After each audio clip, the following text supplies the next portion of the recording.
So whenever Caitlin goes out of town, just Caitlin's my to-be wife, just shenanigans occur.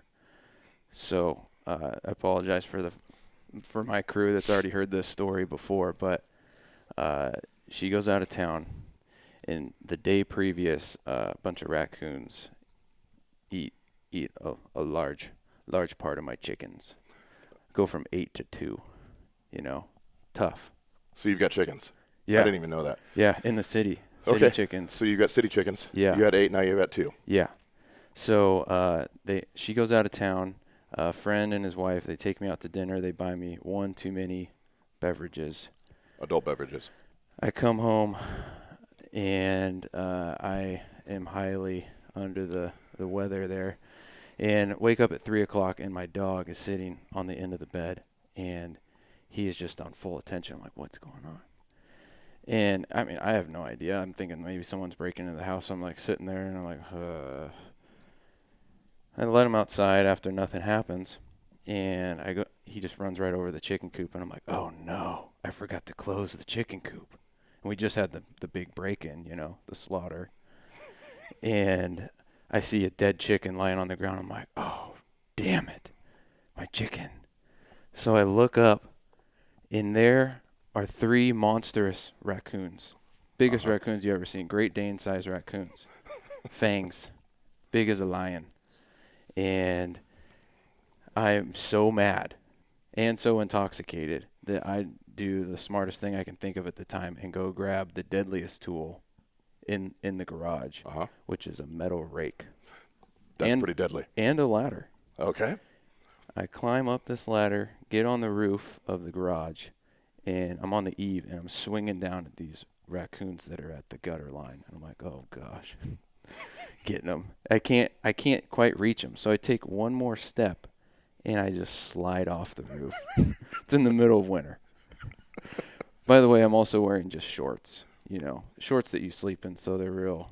To be expected. Yeah.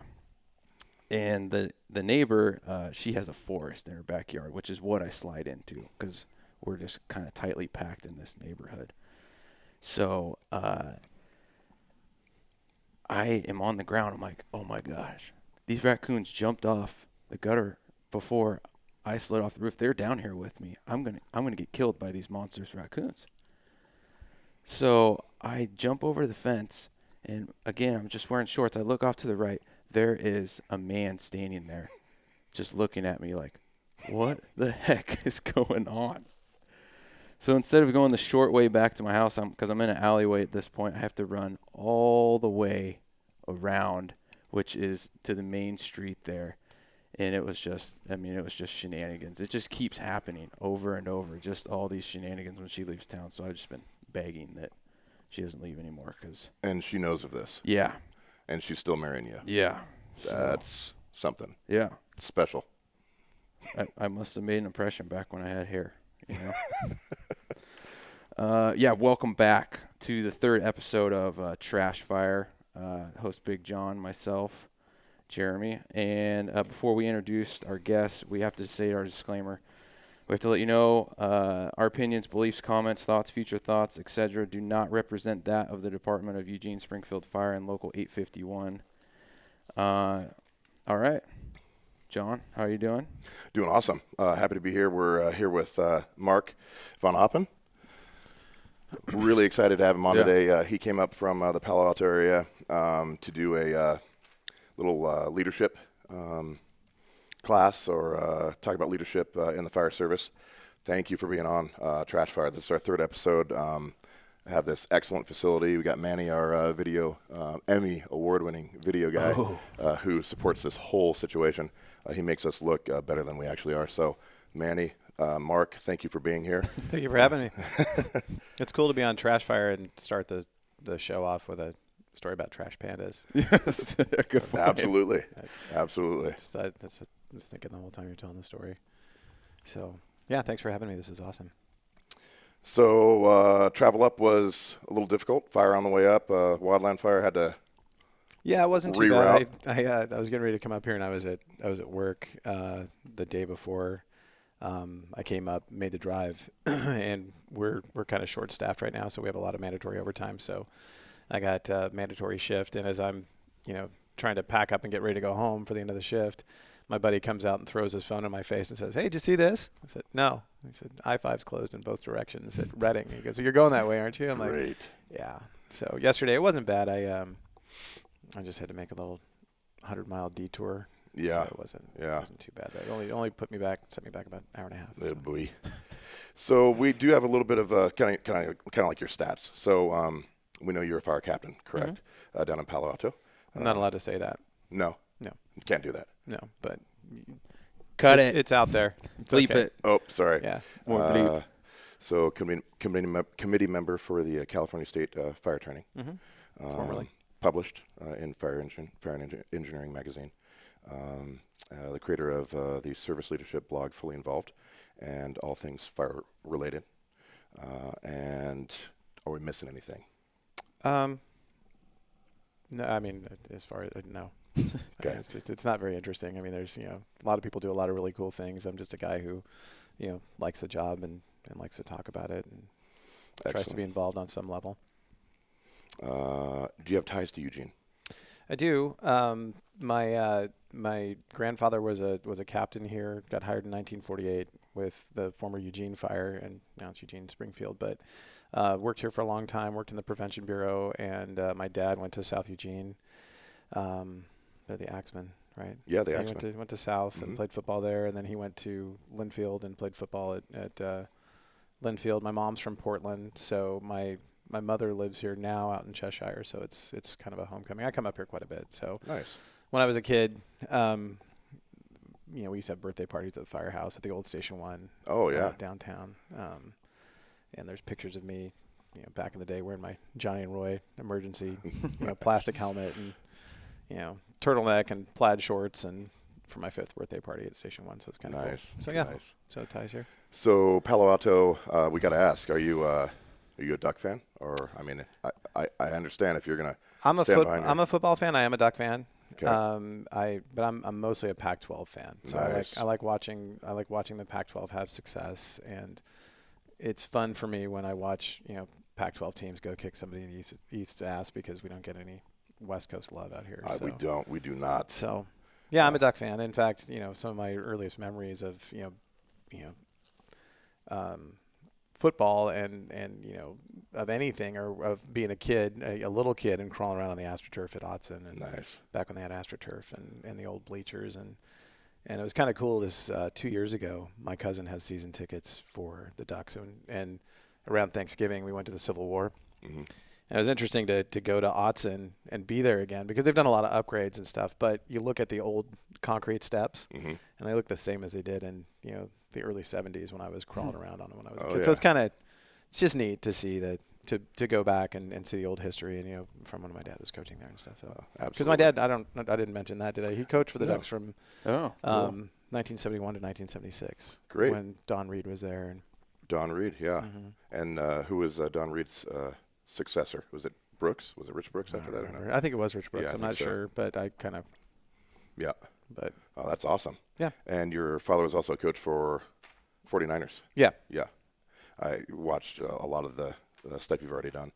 I know you talked about being a ball boy with the 49ers and kind of how some of that affected you with some of the players and how they impacted your life. And I'm sure that experience, like you said, is kind of in the fire service and just kind of built who you are and kind of helped you develop, what you're all about. Yeah, I think sports are very much a metaphor for life, and I think that what's sad to me is what's going on in youth sports right now with the backlash against head injuries and things like that in football. I think that a lot of kids are missing out on a lot of valuable life lessons that you learn from playing that sport, and I think that most of what I've learned about teamwork and life and things like that came from playing football. It taught me right from wrong. It taught me grit. It taught me work ethic. It taught me a lot of things. And, only looking back on it, now watching my own son go through the process of playing football and being a sophomore and trying to find his way and stuff, you really realize what a discipline it is and what it really teaches you. And I think that when you're younger, you're used to getting coached and you're used to taking direction. And somewhere along the line, as adult learners, we start to forget that. And I think that, if you never learned it to begin with, it's hard to find it. That ability to be coached and to take, constructive criticism. Sometimes it's really hard for people. So I think that, that was something that was a really valuable lesson that it taught me was, the value of hard work, the value of never being satisfied and taking, direction from people that have earned your trust and stuff. So with Fully Involved and your life experience, including football and athletics, and how that contributes to being a good leader and developing teams and kind of that all in, mentality. Today, when you're going out and talking, how are you getting the people that you work with at your current career job in Palo Alto? But how are you incorporating the things that you've done through athletics and maybe teaching people that have no athletic background? How do you segue or impress some of those really important things that you've learned through athletics, discipline, grit, working through adversity, learning, being a subordinate, right? Taking direction, being able to be coachable. There's kind of sometimes a little bit of a disconnect. I speak that language because I was an athlete as well, and I get that, and I speak that language, and it's really easy for me. How do you impress that upon someone that maybe didn't have an athletic background, getting them on board and kind of understanding that? And what are some of the tools or team building exercises, within firefighting itself or other types of things that you can impress that type of mentality, I guess you can say, and bring them into the fold and have that all-in type effort and attitude working as a group, whether it be firefighting or anything else? Well, I think that's a multifaceted question, and there's no one answer to it. But I think Sure. the one thing that you can do is start by setting the example, in everything that you do, and I think that's important to impress upon younger people when they're coming into the fire service, that this is the way that you do things and have a set way of doing things within your organization. I by no means get it right, and I'm not always the best example all of the time. I do the best that I can, but I'm a human being, and there's days where I'm not feeling it, and the way that we do things in our firehouse is we hold each other accountable to that standard. So if I'm not doing what I'm supposed to be doing as an officer, I'm not having a great day, the guys will lift me up. Mm-hmm. And we're very lucky in our organization that we have the caliber of people that we have.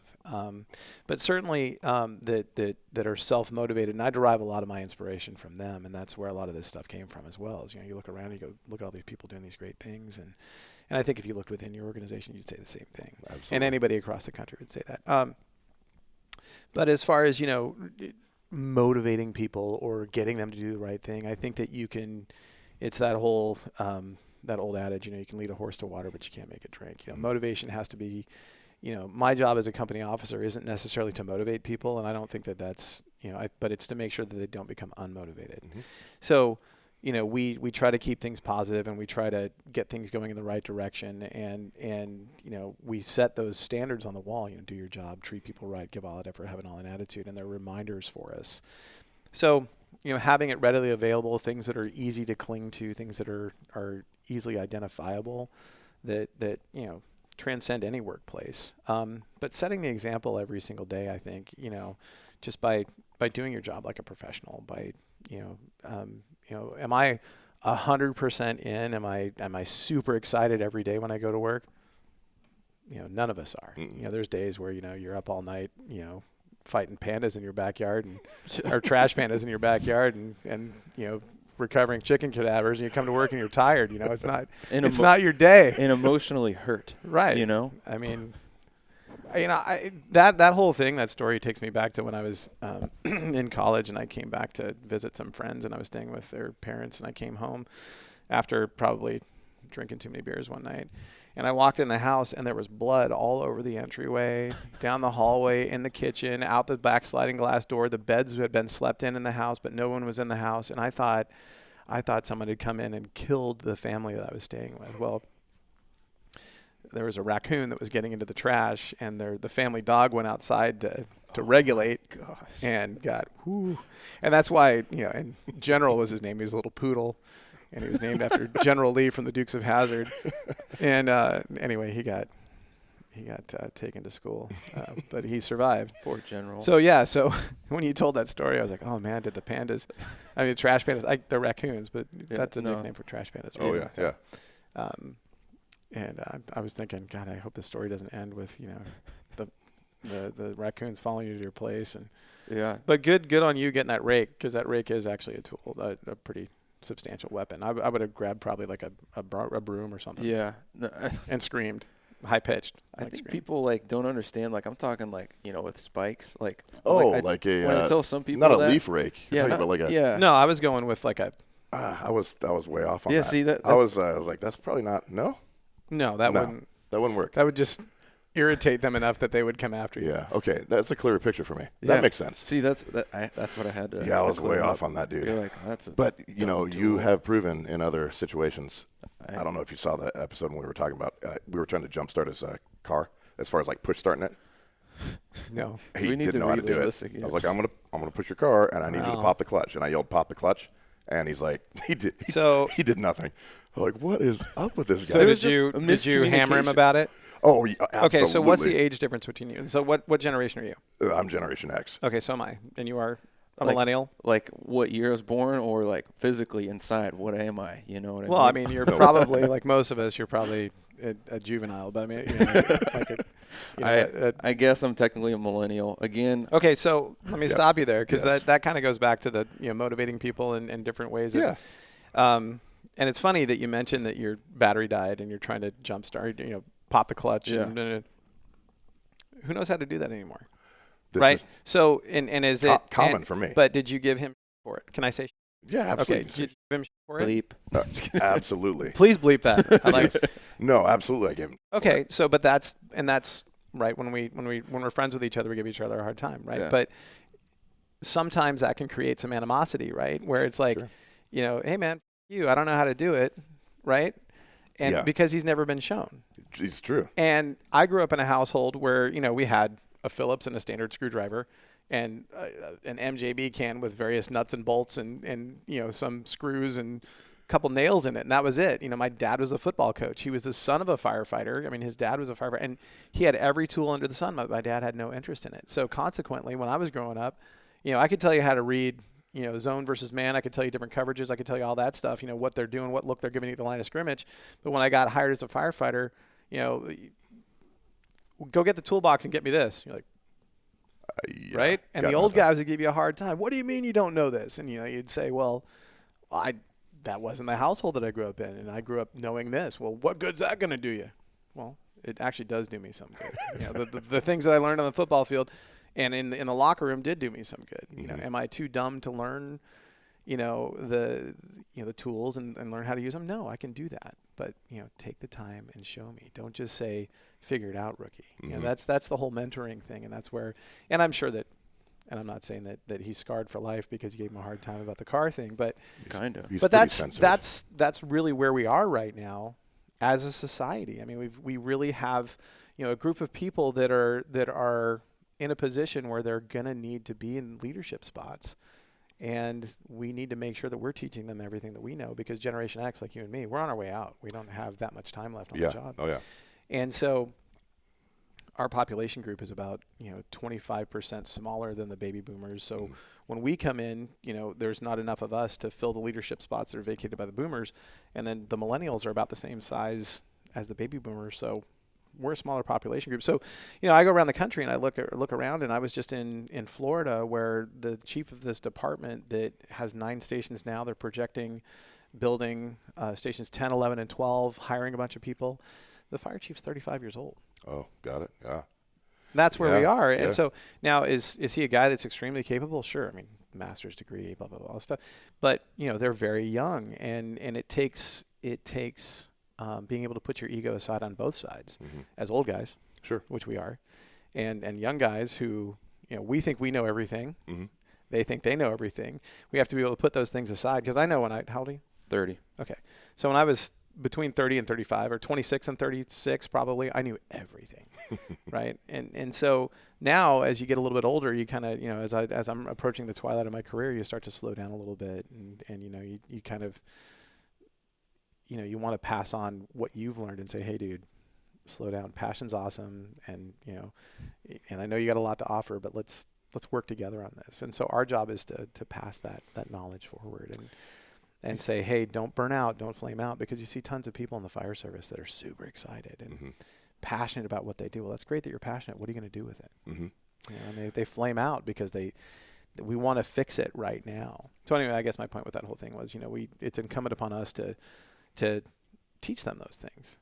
Yeah, absolutely. One of the things that I saw on the internet watching you talk, you talked about a firefighter that was on a roof doing some vertical vent and talking about he felt the roof shift and he passed that on kind of in passing almost to the oncoming crew, and that valuable little piece of information saved that crew member because he was on an industrial type roof, flat roof, kind of felt the same thing, got his crew off and they were safe.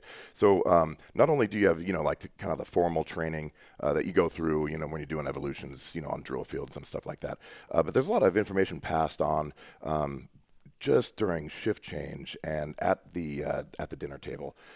There's a lot of really good conversation that happens when you're having your company dinner or when you're prepping dinner. I think some of the most valuable conversations in the firehouse happen at those times. Just kind of passing on information, off-going shift to oncoming shift, but more importantly on your shift.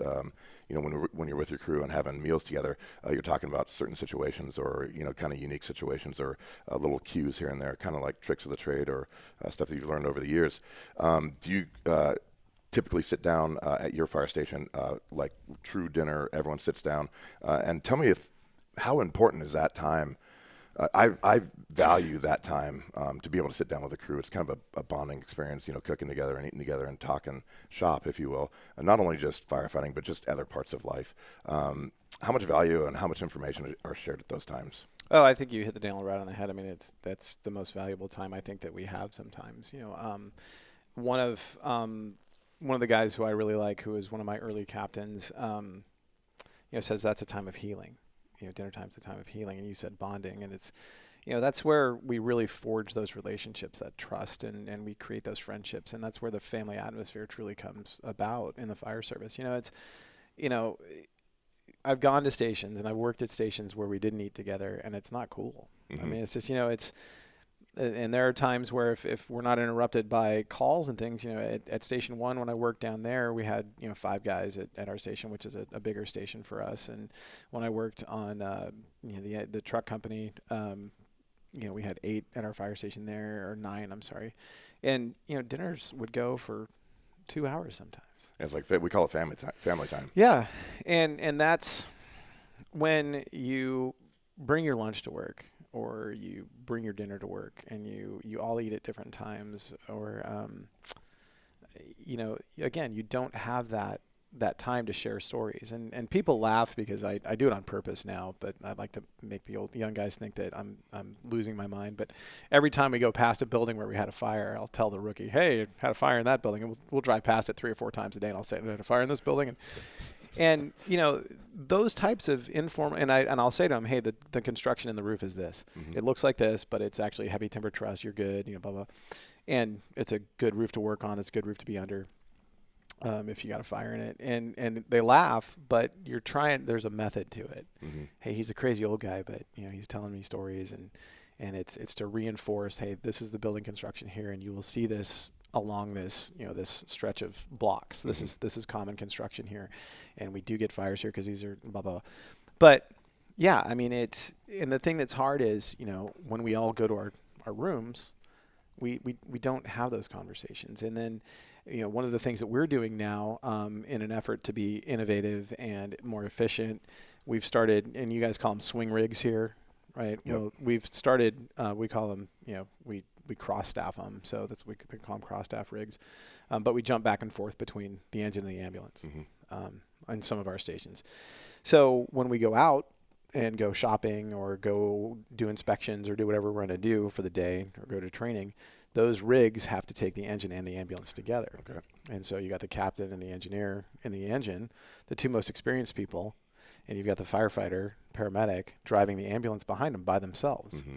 And you have no way to communicate. And there's so much informal mentoring that goes on as you're driving around town. Hey, this is a flag lot. We had a fire down here. Mm-hmm. Or, this is unique. And we had when we did this fire, we made this stretch and this worked and this didn't work. And you say those things and you don't even realize like that's what's going on. I mean, some people think, oh, he's bragging about all the, about the 2 fires he went to, in his career. But no, you're trying to pass on things that worked for you or didn't work for you so that those people can learn from it and not repeat your mistakes. But the difficulty that I see with some of what we're doing, in our, our department wants to be more, efficient and fiscally responsible. They're trying to capture more calls with fewer people and unit hour utilization, right? That's the trend. Oh yeah. And we're tasked with that. So that's something that we have to do, right?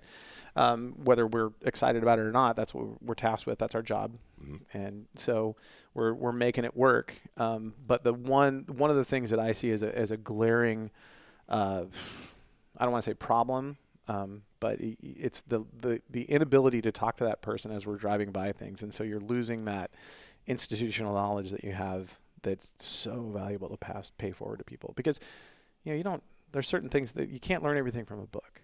And like you said, sitting around the table, there's so much stuff that goes on that you learn about. And so, Yeah, I think that, Eugene Springfield has a really good culture that way. I think most of our fire stations crews get together and talk, and there's just a lot of valuable information shared there. But sometimes, or in other places, it's kind of trending to where they are kind of doing their own thing. It's the worst when you come into a station at shift change or something, or we'll split our shifts sometimes. So I'll work at 12 and I'll be, or at 24, and I'll be relieving someone that's working at 12, and I'll come in and it's our downtime at night, and you come in and there's one guy watching the Giants baseball game in the day room. There's another guy in his bedroom watching the Giants baseball game, and another guy in his dorm room watching the Giants game. They're all watching the same thing. It's like, why don't you guys get together in the same room and hang out? Yeah. Yeah, because it's a firehouse. Right. That's the traditionally, just looking back, and I love tradition, and I love progression as Mm-hmm. well, right? But I think those really core values of the firehouse and that sharing of information happens during those kind of family times, which is dinner, being in a cab rolling down the road, and you're hey new guy, just remember that this this and this, and it's got a elevator shaft, and you got to be if it's banked down with smoke, you can't fall down that elevator shaft, that type of stuff. I hope that we can continue the tradition of having those gatherings as a group of people over dinner together, on our downtime, because it's a huge thing in my opinion. Yeah, we make it important. I'm at a smaller house now where we only have three people there, but Mm-hmm. we make sure that we cook and we eat together every night, even though it's just the three of us, because it's easy not to. But part of that too is it helps keep the stories alive. It helps keep the old people alive that are retired. You hear about these guys, and then you hear all these crazy stories about, this guy or that guy or whoever. And then someday you're at a retirement breakfast or a dinner or something like that. You go, oh, Mm-hmm. I heard about that guy. That's that guy. Cool. Yeah. So it helps keep, and that's the importance too of keeping old pictures up on the wall and writing on the back of them who they are. And Yeah, absolutely. So let's talk a little bit more about Fully Involved. I know you talked about the Big Four. Mm-hmm. So if you could drop some knowledge on us about that. It's important. I think it's very valuable. All the stuff that I've seen. Just kind of go over what that is all about, and how it started, and why did it start? What was the catalyst behind it? What was the driver behind coming up with this? Because I think Eugene Springfield is maybe in a similar situation where we're looking, to move forward and do what you're talking about with, Fully Involved, being all in, and the Big Four. So, well, I think that where the Big Four came from, all of this was one giant accident. But the Big Four was just kind of, something that I came up with because somebody said, hey, when someone asks you a question, what do you stand for? What are the 4 things or 3 or 4 things that you stand for, or what's important to you? And that kind of resonated in my mind as I was trying to come up with a way of doing things. It was like a standard of performance where you say, this is how we do things here. And, we have all of those statements within our organizations. We have these big bloated mission statements that are sometimes 4 and 5 pages long that nobody really knows what they say. It's like, oh, this and that, and nobody really reads it. So, and those are important too, that we know what those are and we uphold those values. But something that's very easy to remember is, do your job like a professional. Treat each other right. And that means treating each other right in the fire station, not just the customer service or the public service aspect. That's what's expected. That's what you get paid to do. You're supposed to. But, so often we eat our own, we eat our young in the fire station and we, Yeah. You know what I mean? Yeah, it happens. Yeah, it does. seriously, I mean, it literally. does. And so that we don't turn those young, excited individuals into bitter, jaded, middle-aged men in the fire service or middle-aged employees in the fire service. We have to make sure that we're treating each other right. And then, giving all that effort and having all an attitude, those things kind of tie together. I mean, it's very simple. They're just values that you can point to on the wall. We put them on the wall so that they're there and we look at them and, again, we hold each other accountable to the standard. This is how we do things here. Those are the 4 things that we believe in. Having it all in attitude and giving all out effort, that just speaks to being present and accountable in the moment, and being there when you're supposed to be there. Being present when you're there for training, be there. When you're on an emergency call, be there, be present. Don't be thinking about something else. Don't be, you got to be focused. I need you to be focused for those times, but in terms of being, we work 48s. In terms of being all in and all the time, I mean, it's exhausting. So, when we start to drift and we start to lapse and our concentration starts to lapse, those are the things that we remind each other of. And I have guys in my fire station, hey, Cap, all in attitude, right? And I have to be reminded sometimes, so because again, like I said earlier, I'm a human being and, I have bad days too. So. Absolutely.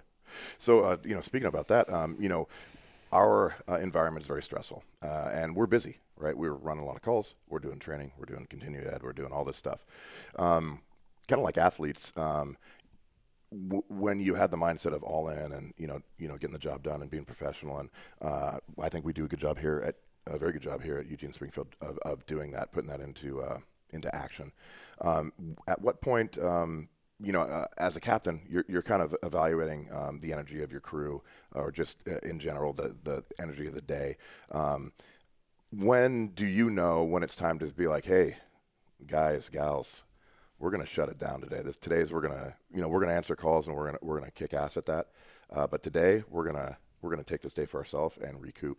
Are there any indicators of that when your crew, is, kind of a little bit burnt? Oh, you need do nothing else than just ask them. Yeah. How was your night last night? How's everything going? And you can tell by personality and body language, how things are going. Sure. But that's why it's so vital to know who your people are right off the bat. And so it's so important to get to know your people right when you start working with them. Sit down and talk to them and say, this is where I'm coming from as a company officer. I need to know what makes you tick. Mm-hmm. And that's why, there's a talk that I do with our people where it's, this is 10 for the officer. This is what you can expect from me. And this is what I expect from you. Mm-hmm. And through that dialogue that we have, I know exactly, what makes them tick. And you have to pay attention. It's important to know who your people are and what's important to them, so that when you hear certain things, hey, something's, my daughter had ankle surgery. Okay, well, what's going on with that? Sure. How's that going? Is everything okay? Do you need anything? So, and it is important to be sensitive to those things, because there's always going to be time to get the work done. Sure. So, and in our organization, because we've had so many changes and we're working in an alternative work schedule, our chiefs are pretty sensitive to that, where they're like, hey, if you guys got destroyed on day 1 and you're there for day 2, do as much as you can. And then if you need to shut it down and give your guys some rest, you have to be safe and effective. So give them some rest. And so you can't just run people into the ground. It's just not safe. And so, knowing who they are on the front end and being sensitive to those cues that you get, you see it. You just, people are, they're either withdrawn or, just Sure. they're just not themselves, and just talk to them. And then, my guys will do that for me. Mm-hmm. When I'm not having a good day, they'll, I got a guy that'll knock on the door. Hey, Cap, what's up? Uh-huh. Just lean on the door and just, everything okay? Yeah. Well, and you talk about whatever it Yeah. is and you get it out, so it's important that we pick each other up. Sure. Yeah. So here at Eugene Springfield, we've got a lot of people that rove in and out. Mm-hmm. So our crew continuity or consistency lacks at times, and part of that's due to high vacation areas of the year and stuff like that. And there's going to be a little bit of that. How important is crew continuity? And as a department, if you can work towards having consistent crews to have that relationship, knowing people, knowing who they are, knowing their body posture, and if they're good or not good. Do you have good crew continuity and consistency at your stations, or is there a lot of roving? And does that impact your ability, as crew members to either work more efficiently, or does it detract from that? Having a lot of people roving in and out that you don't know. Well, we have the same type of issues that I think most fire departments do, where we have, being a smaller to mid-sized agency, we have. When I started there, we had roughly 110 firefighters, and we ran 5,000 calls a year out of 7 stations. Now we're 75 firefighters total, 6 fire stations, and we're running close to 11,000 calls a year. So we're getting busier, and we're trying to be more flexible. So in agencies that size, when you have people on disability or sick leaves or vacations, and we get a lot of people that rove in and out. Mm-hmm. Luckily, we're small enough that we pretty much know everybody. Okay. But in an agency like this, where you got 300, you're not going to know everybody. 300 plus, right? You're not going to know everybody. So, in terms of crew continuity, it's nice to have that. And in a perfect world, you'd have that. You'd have people that show up every single day, and you would know exactly who it was, and they would know what the expectations were every single day. But that's why, in organizations that are bigger, it's important to have standard operating guidelines or tool assignments by riding position. And when someone comes into your station for the day, it's important to sit down and have, not even sit down with them, but just say, hey, I haven't worked with you before. If you're the officer, this is what I'm expecting from you if we get this incident right now. Mm-hmm. And just lay it out for them. Hey, pull this line, have your, be all geared up, meet me at the front door, and don't do anything else. Mm-hmm. That type of stuff. Just give them the down and dirty 30-second version, because if they're professional firefighters, they know what to do. But, absolutely. Don't do anything without telling me, and just set forth that expectation. If you're not doing those things, you're not doing your job as an officer. But in the absence of a ton of crew continuity or standard operating guidelines, we're still working towards standard operating guidelines in my department. We've been working at it for a long time. Mm-hmm. But in the absence of those things, you have to be much more diligent about telling people what the expectation is, and not being overbearing about it. I mean, you can just say, hey, I know you know your job, but this is what I'm expecting, and this is what makes me more comfortable as a company officer. When you have a fire, pull a line. Don't run down the street screaming. So that kind of thing. Absolutely. So, what else we got? Are we way over our time limit? No. I got one question before we go to lightning round. Oh, so dude. You talk about holding people accountable, setting that standard, and the big four, and that's probably really clear with your crew what is expected of that day. Obviously, you communicate if, hey, you're not all in today. Like, what's the deal? Like, is that how you address it? Like, I'm just trying to identify for people listening, like, how do I solve this issue without the person coming back being like, dude, you're being kind of a dick today, blah, blah, blah. You know what I mean? Like, how would you go about addressing that, Well, I mean, I think that you have to come at people from a position of humility, and I think that sometimes people forget about that when they get elevated into a leadership position, and leadership is nothing more than the ability to create influence, right? And so if people know that you're invested in them, and they know that they care about you, and you care about them, whatever, you know what I'm trying to say. Mm-hmm. They're willing to go so much further for you, and if you approach somebody and you say, why are you being such a dick today? It's gone too far. Yeah. You know what I mean? You got to talk to them. Hey, what's up? Everything okay? All right. What do you need? What can I do for you? And then actually do those things. Don't just say, what can I do for you? And then just give it lip service and walk away. Give them, and that happens a lot. What can I do to make your job easier as a battalion chief? Well, you would help me by, as a captain, I'm saying to you as my boss, as a BC, I need you to stop doing these things. Mm-hmm. And that's what you're saying in your head, right? And then they go, Okay, well, we're not going to talk about that. And you're like, wait a minute. You just asked me, Yeah. right? So the people that make changes are the ones who, request input from their people. They take it to heart. They're introspective themselves, and they say, okay, what do I actually need to do? And then they actually do it. That's the problem. It's follow through a lot of times but in terms of accountability, the Big Four is an accountability system. It's a way of building trust. And accountability is not synonymous to me with discipline. It's not something where you say, we're going to start holding people accountable and we're going to increase accountability through fear and through writing people up and creating a disciplinary process. Mm-hmm. Right. I think that when you do that, you're doing it wrong. Yeah. So the accountability exists when we're doing it for each other because we care enough about each other to have those talks and we trust each other. That's what it's all about. And that's what the whole fully involved thing is about creating trust and investment and communication. Those are, the most important things that we have, in our jobs is, communication, trust, and people that we're willing to invest. Mm-hmm. So. All right. Quick attack. Are you ready? Ready for the lightning round? I don't know what that is. Yeah, it's going to be great. You're going to love it. Okay. Yeah. Your playlist right now. You were driving here. Top 3 songs. What were they? What were you just bumping your head to? Well, I'm from San Francisco, so I listen to a lot of Third Eye Blind. So Okay. they just came out with a new album called Thanks for Everything, so I kind of had that on repeat. Gotcha. Got it. Third Eye Blind. Quickly, hobbies outside of the fire service? None. Zero. No, I have Got a quickly. I have a Jeep that I like to drive. Nice. Love it. CJ785. Oh, beautiful. Okay. It's a money pit. Yeah, absolutely. Riddle. Oh, don't do that. What? It's happening. John, you got the answer right there. No, go ahead. First, I threw away the outside and cooked the inside. Then I ate the outside and threw away the inside. What did I eat? I stopped paying attention to the first sentence. I don't know what that was. Yeah, I don't know. All I could think about as you were reading that, because I don't pay Trash attention to a panda. lot. Yeah, I was thinking about the chickens that were murdered by your Answer. neighborhood It's- raccoons. It's What is corn it? on the Put it on cob. the cob. First, I Throw out the outside. Cooked the Cook inside. the inside.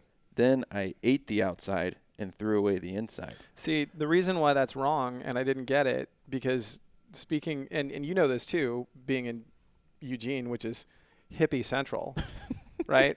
Okay, Love 'em. the first thing you do with the husks is you compost them. Oh. Okay, so you don't throw Good them away; point. you repurpose them. Good point. Well played. Okay, so well then played. yeah, It's so a don't poorly try, written. Yeah, don't pull that shit with me.